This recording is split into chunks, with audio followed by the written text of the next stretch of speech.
Welcome to our comparison of the ROVE R2-4K and the GKU Dash Cam.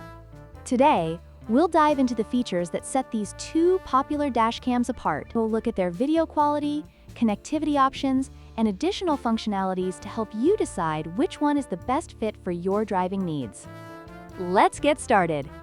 Both the ROVE R2-4K and the GKU Dash Cam offer impressive video quality. The ROVE R2-4K records in stunning 4K UHD resolution, providing exceptional clarity, especially in low light conditions. On the other hand, the GKU Dash Cam features a dual camera setup, capturing 4K resolution in the front and 1080p in the rear. This allows for comprehensive coverage of your surroundings, making it a great option for those who want to capture both front and rear footage.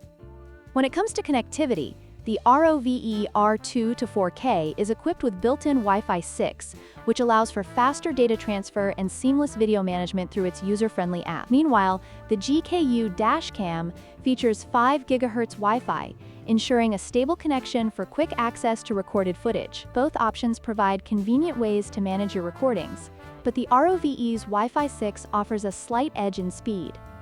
Both dash cams come with parking mode functionality, allowing you to monitor your vehicle while it's parked. The ROVE R2-4K has this feature built in, while the GKU Dash Cam requires a separate hardwire kit for activation. This is an important consideration if you want to ensure your car is protected at all times.